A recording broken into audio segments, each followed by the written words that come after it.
कान खोल कर सुन लो, 29 तारीख को तेहट्टा वालों को अगर परेशान किया तो 5 तारीख को उल्टा लटका कर सीधा करने का काम करेंगे। मतलब गजब बात बोल रहे हैं अमित शाह भी। 29 तारीख को अगर तेहट्टा वालों को परेशान करने का काम किया तो ये जवाब देंगे 4 तारीख के बाद। 29 तारीख से पहले, 29 तारीख के बाद वो बदमाश परेशान करेंगे तो यह चूड़ी पहन करके हाथ में हाथ डाल के बैठे रहेंगे जैसे मणिपुर में बैठे हुए। अरे निकम्मे प्रधान गृह मंत्री, इतने बड़े निकम्मे हो क्या कि गुंडा मौजूद है और वो जेल से बाहर है और वो 29 तारीख को हरकत करेगा, तब आपके हाथ में ताकत आएगी। जो आप कह रहे हैं कि 4 तारीख को ताकत आएगी, सरकार बनेगी, तब आप उसको उल्टा खड़ा करेंगे। अरे क्या है? और ये कौन सी भाषा हो गई भाई? गृह मंत्री एक स्टेट में गवर्नमेंट आने का इंतजार कर रहा है। अरे तुम्हारे पास तो पूरे देश की ताकत है, तो गुंडे को पकड़ नहीं सकते क्या? जेल में डाल नहीं सकते क्या? फिर कर क्या रहे? उल्टा लटका के सीधा करेंगे। ऐसा तो हमारे संविधान में कोई प्रावधान नहीं है कि किसी को उल्टा लटका के सीधा किया जाता है। तो ये जो भाषा बोल रही हैं, ये भी ट्रिकी भाषा है, ट्रिकी पॉलिटिक्स है कि वो अब धमकी की भाषा का इस्तेमाल कर रहे हैं। ये एहसास करा रहे हैं कि अब सत्ता मेरी आने वाली है, तुम टीएमसी के लोगों से मत डरो, हमसे डरो। बात समझ रहे हैं? हमसे डरो, डरो जरूर। वो कह रहे हैं कि आज टीएमसी के गुंडों से डर रहे हो, कल मेरे से डरना, ये बात कह रहे हैं। तो जाहिर बात है कि इस पॉलिटिक्स में एक किस्म का टकराव है, एक किस्म का की कमजोरी है, बहादुरी नहीं है। बहादुरी वाली तो ये भाषा ही नहीं है। बहादुरी वाली भाषा होती तो तेहट्टा वालों बताओ कौन है जो तुम्हें धमका रहा है, मैं आ गया हूं, मैं अभी आता हूं और मैं उसे समझाता हूं। बहादुरी वाली बात तो ये होती है। पहले के नेता ऐसे ही करते थे, लेकिन ये कायरों वाली बात है कि मुझे सत्ता मिलेगी तब हम 4 तारीख को उल्टा करेंगे और सीधा करेंगे, नहीं मिली तो भाई चलो फिर 5 साल बाद मिलेंगे, जैसे इस बार 5 साल बाद आए। ये हालात हैं। मैं आपको तेजस्वी यादव का एक बयान सुनाना चाहता हूं, जिन्होंने जवाब दिया है गृह मंत्री। टीएमसी के गुंडों उल्टा टांग देगी। कोई गृह मंत्री की भाषा या छड़क छाप का भाषा? ये किसकी भाषा है? ऐसा भाषा जरा हिम्मत मत तो ट्रंप की जरा चुनौती दे देता हूं। ट्रंप कहा था कि हम कह देनी कि सीज फायर करो, तो भारत कर दिया। नरेंद्र मोदी जी अच्छा आदमी है, व्यापारी आदमी, सीज फायर कर दिए। अब मोदी जी के मुंह से चुचू नहीं निकल रहा है। ट्रंप कहता भारत के मोदी जी के तेलवा लेने के बाद तो हाइजा से लो। तो आप सुन रहे हैं कि तेजस्वी यादव साफ तौर से क्या कह रहे हैं। तेजस्वी यादव साफ तौर से कह रहे हैं कि ये भाषा जो है, अपने लोगों को जो सुना रहे हो, थोड़ा डोनाल्ड ट्रंप को कह के दिखाओ ना। डोनाल्ड ट्रंप सीधे धमकी दे रहा है, उसके लिए तो आपकी जुबान बंद है। ये ललकारते हुए तेजस्वी यादव करारा जवाब दे रहे हैं अमित शाह को। आज अरविंद केजरीवाल भी नजर आए पश्चिम बंगाल में। एक ऐसे दौर से गुजर रहे हैं जब उनकी पार्टी टूट रही है, उनकी पार्टी का शिकार हो रहा है, उनको इंडिया गठबंधन की याद आ रही है।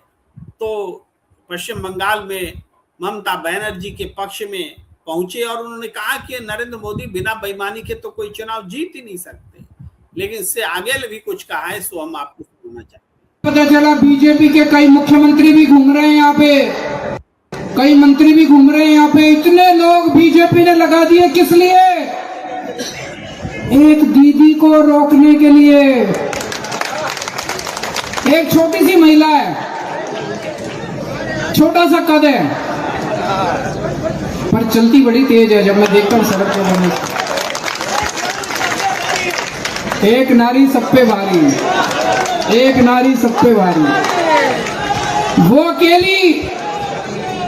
अकेली मिलके सबको हरा देती है। कैसे? एक महिला मोदी जी को हरा देती है, अमित शाह को हरा देती है, ईडी को हरा देती है, सीबीआई को हरा देती है, ज्ञानेश कुमार को हरा देती है, इनके सारे मुख्यमंत्रियों को हरा देती है। उनके ऊपर काली माँ की कृपा है, उनके ऊपर दुर्गा माँ की कृपा है। बिना भगवान की शक्ति के होता नहीं है ये, है ना? है कि नहीं है? भगवान की शक्ति की जरूरत होती है। भगवान की माँ की शक्ति है उनके साथ, इसलिए वो सबको हराती है। तो अरविंद केजरीवाल बिल्कुल बीजेपी वाली भाषा में बीजेपी को जवाब दे रहे हैं। वो धार्मिक अंदाज में स्त्री को भी महत्व दे रहे हैं, धर्म को भी महत्व दे रहे हैं, और बुराई के अंत की भी बात कर रही हैं, और एकजुटता की भी बात कर रहे हैं। तो ये अरविंद केजरीवाल की भाषा है, और निश्चित रूप से ममता बनर्जी का उत्साहवर्धन भी है, उनका समर्थन भी है। और जो कोई भी बंगाल में जो हिंदू वोटर्स हैं, जिसके बारे में बीजेपी दावा करती है कि सारे हिंदू वोटर्स उनके ही हैं, और बंगाल में तो केवल तृणमूल गैर हिंदू वोटर से ही जीतती है, ये जो फर्जी बातें करी जाती हैं उसका जवाब अरविंद केजरीवाल हैं, तेजस्वी यादव हैं, और दूसरे तमाम नेता हैं। अब हम आपको राहुल गांधी का एक दिन पहले का बयान भी सुनाना चाहते हैं, जिन्होंने ममता बनर्जी को हैमर किया था, हमला किया था। क्या बोलकर किया था? मोदी और बीजेपी के लिए बंगाल में रास्ता खोल रहे हैं, क्योंकि वो सही सरकार नहीं चलाती, भ्रष्ट सरकार चलाती है, रोजगार नहीं दिलवाती, विकास नहीं करती। नतीजा क्या है? बंगाल में बीजेपी की सरकार कभी नहीं आनी चाहिए, मगर आपके जो चीफ मिनिस्टर हैं ममता बनर्जी, वो बीजेपी के लिए बंगाल में रास्ता खोल रही है। ये सच्चाई है, और इस सच्चाई को कोई नहीं नकार सकता। अब राहुल गांधी ने जो ये बात कही है, सीधे तौर पर ममता बनर्जी पर हमला, कि वो बीजेपी को के लिए रास्ते बना रही है। इस हमले का क्या मतलब है? इस हमले का मतलब ये है कि ममता बनर्जी के खिलाफ वाले वोट जो हैं बंगाल में, उन वोटों में कांग्रेस अपनी दावेदारी मजबूत कर रही है, और कांग्रेस के इस दावेदारी मजबूत करने से बीजेपी की ओर वो वोट जाने से रुकेंगे। कांग्रेस का अकेले चुनाव लड़ना, कांग्रेस का कुछ क्षेत्रों में चुनाव को फोकस करके लड़ना, और राहुल गांधी का अंतिम 2 दिन चुनाव प्रचार में नहीं आना, ये बताता है कि पूरे बंगाल को ध्यान में रख करके कांग्रेस चुनाव मैदान में नहीं है। इसके बावजूद कि वो सभी सीटों पर लड़ रही है, फिर भी जिन सीटों पर वो गंभीरता से है, वहां वो अपनी मौजूदगी, अपना प्रभाव ये दिखाने के लिए बेकरार है, बेताब है। और ये साफ तौर पर सारी घटनाओं को जोड़े तो ये घटनाएं इंडिया के एकजुट होने की कहानी कहती है, ट्रिकी पॉलिटिक्स के तहत।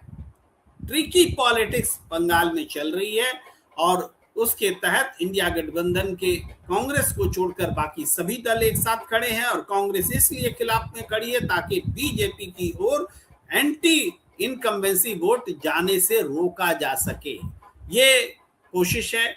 हिंदू वोटों को हिंदू कह करके मुस्लिम की बीजेपी की तरफ न चले जाए, इसके लिए आम आदमी पार्टी से नेता आए, तेजस्वी यादव आए, अखिलेश यादव आए।